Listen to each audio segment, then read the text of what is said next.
daily. Say what? Yeah, let's go. Working hard, I be working hard. Hustle hard, man, I hustle hard. Grinding hard, man, I'm grinding hard. Keep grinding. Rest my eyes and do the same shit tomorrow. Working hard, I be working hard. Say what? Hustle hard, man, I hustle hard. Keep hustling hard. Grinding hard, I am grinding hard. Rest my eyes and do the same shit tomorrow. Some people work, some people... Talk a little bit about the car while we're doing this. This is my wife's 2000 Mustang GT. She bought this car back in 2008 from a good friend of mine that owns a junkyard. He was actually buying these cars wrecked and fixing them back up and reselling them back in around 08, 09, you know, around that time right there. And he was buying the GTs, V6s, you know, using the V6s for parts, buying Cobras.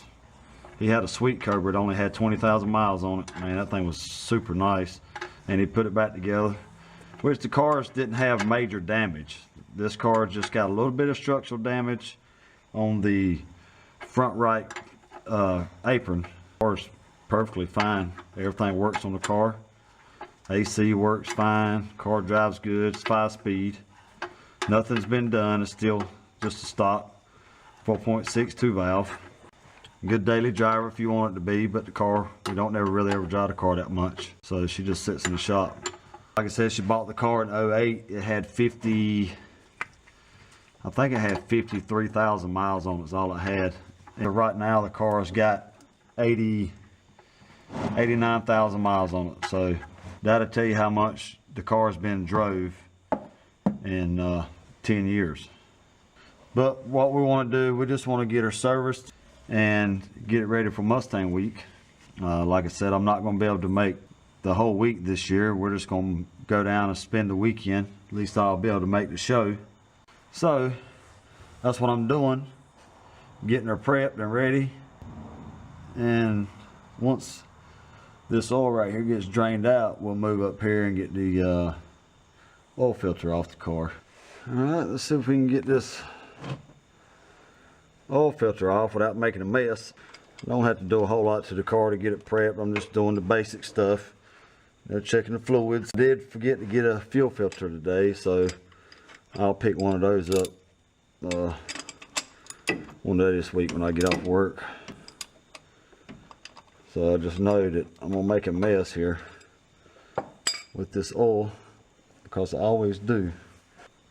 I need to check out the third brake light on it. It's got the LED style, so I need to check that bad boy out because some of the bulbs is not burning. I know I had that problem when I actually got it, and all it is just where it's not getting a really good connection, but it won't be no big deal. I always make a mess changing oil. All right, we'll let all this stuff drain into the pan and into my floor, of course. And while this is doing that, we will check out the third brake light and see what's going on with the bulbs.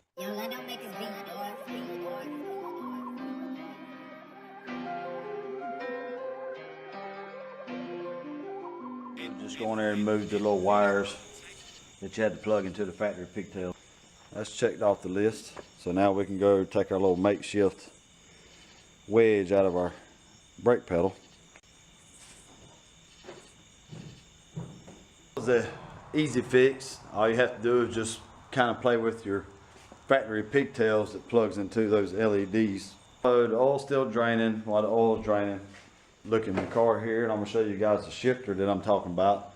Now it's the same shifter that Brutal mentioned on his channel, and also House of Dula. House of Dula didn't run his very long and he swapped his out. But mine, I bought mine a year ago and I give 22 bucks for it, man. It's for a T45 and a T5. So it not only will it fit this car, it also fit the Fox body too.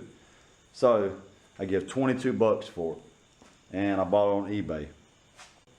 So let's get inside the car and I'll let you guys take a look at it. All right, I pulled the cover off just so you guys can see that I ain't jiving you. This is that cheap old shifter. Like I said, it'll work on this car and it'll also work on the T5. And it's been on there a year and I've not had any trouble out of it. Everything, I actually wanted to take it apart just so I can check everything before I took off in the car. But I was wanting to let you guys take a look at it. Everything works good on it. I hadn't had any issues as far as any shifting issues or anything like that with it. It actually works really good for no more than what I paid for it for a short throw shifter.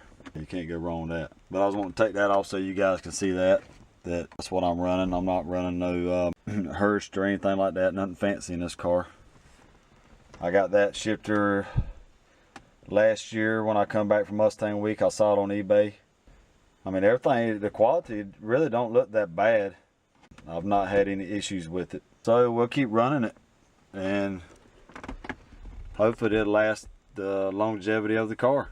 But I'm gonna leave the cover off of it.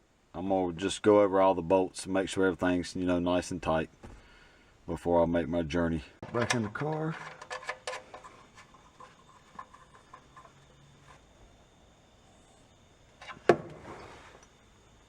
Alright, she's tight. Now let's get the oil filter installed. The oil filter out here. Still a little bit of oil here off the threads of that. Just a little bit of oil in there. Still a little bit.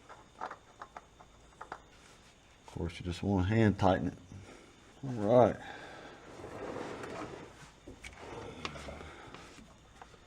Let's get back up top and get the oil in it. Let's get our oil in the car.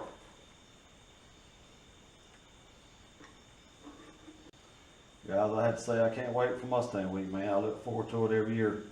Now, after Mustang Week is Foxtoberfest in Kannapolis, North Carolina. So I'm also looking forward to that for that event too. And that's actually where I bought my spindles for the Red Demon last year for 150 bucks. I think it's called Out to Pasture Pony Parts or something like that. They're on Facebook.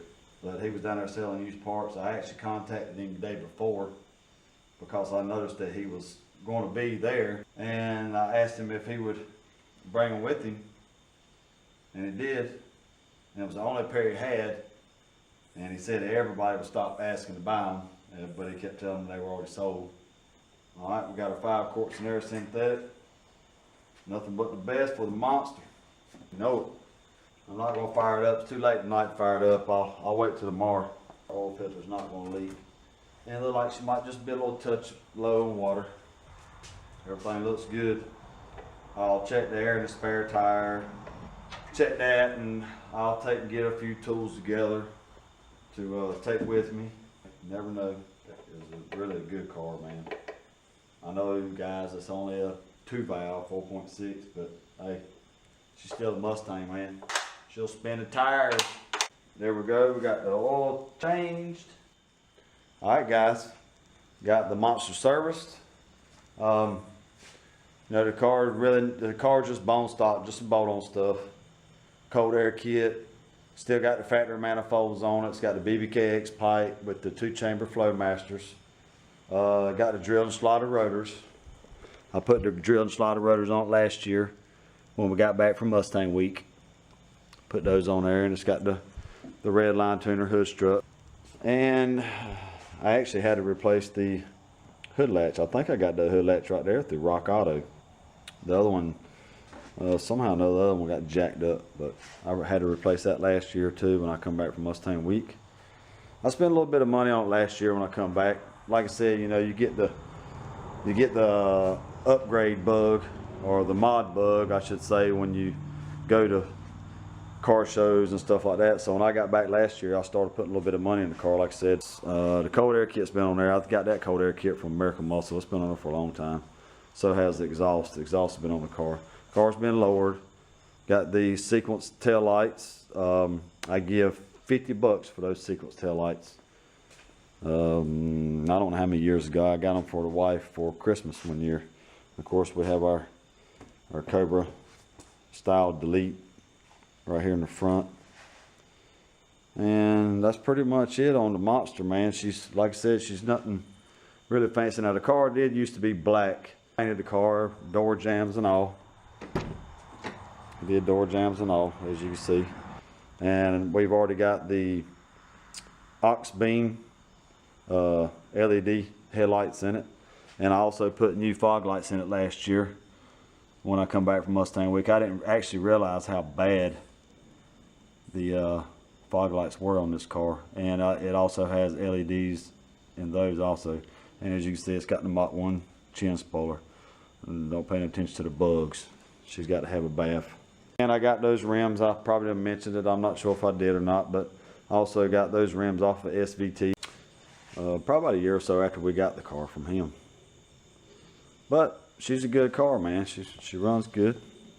Got the smooth back bumper. I really like the smooth back bumper look better than I do the Mustang. If they hadn't put such a big font on it, but 10-inch rims on the back and 9s on the front, and these are 18. But that's pretty much it, guys. That's a little bit about the Monster, and that's what I'm gonna be driving Mustang Week this year. Which, for me, it's not actually gonna be Mustang Week. It's gonna be like Mustang Weekend, because the wife and the kids are in school. So we were only gonna go down for the weekend this year. But hey, I'll take that, man. So I'm gonna cut out early. It's Friday morning. I hope to see some of you guys down there, man. If you guys see me walking around, just holler at me. Just say hi. Be more than glad to talk to you. But yeah, that's the Monster, guys.